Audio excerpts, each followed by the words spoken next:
দায়িত্বের এক যুগে পুঁজিবাজারকে জুয়ার আসরে পরিণত করেন খায়রুল শিবলি কমিশন। কারসাজির মাধ্যমে 150 কোম্পানি তালিকাভুক্ত হলেও বেশিরভাগই এখন দুর্বল। কোনোটি লেনদেন হচ্ছে 1 টাকারও নিচে। আর বিশেষজ্ঞরা বলছেন যে ক্ষমতার অপব্যবহার করে বিনিয়োগকারীদের পথে বসিয়েছেন ওই দুই অধ্যাপক। জানাচ্ছেন মেজবা হাসান।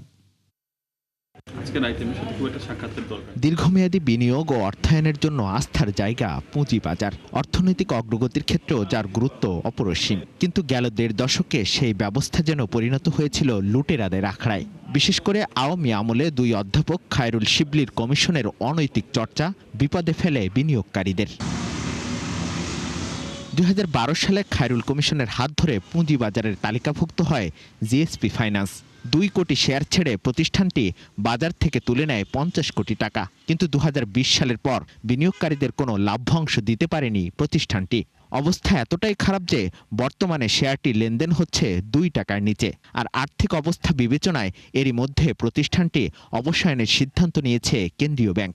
গত 15 বছরে যে লিস্টিংগুলো হয়েছে তার ধরেন মানে আপনার এখন আমরা চোখ বন্ধ করে বলতে পারি যে 80% লিস্টিংস ওয়ার ফ্লট, যে এগুলি লিস্টিং হওয়া উচিত ছিল না। আমাদের যে কোনো স্বাভাবিক একটা মিটিংয়ে কিন্তু প্রধানমন্ত্রীর কথা বলতেন, তো ফলো হয় কি এটা কেন বলতেন? ওনার সাথে বোঝানোর চেষ্টা করতেন, ওনার সাথে প্রধানমন্ত্রীর সম্পর্ক আছে, প্লাস হচ্ছে আমাদেরকে ভয়ভীতি দেখানো।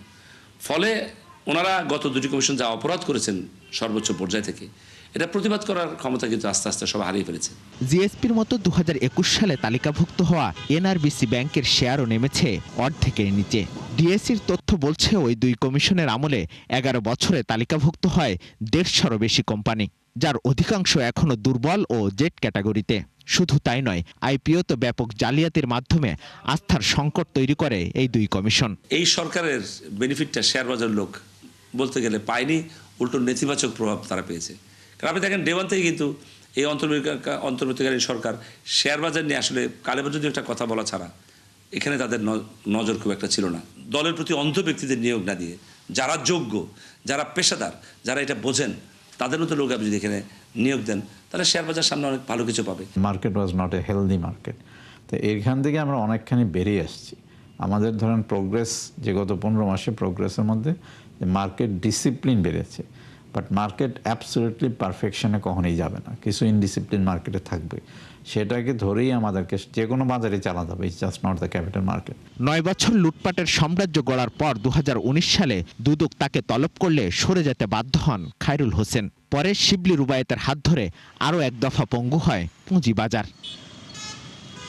মেজবা হাসান, 71, ঢাকা।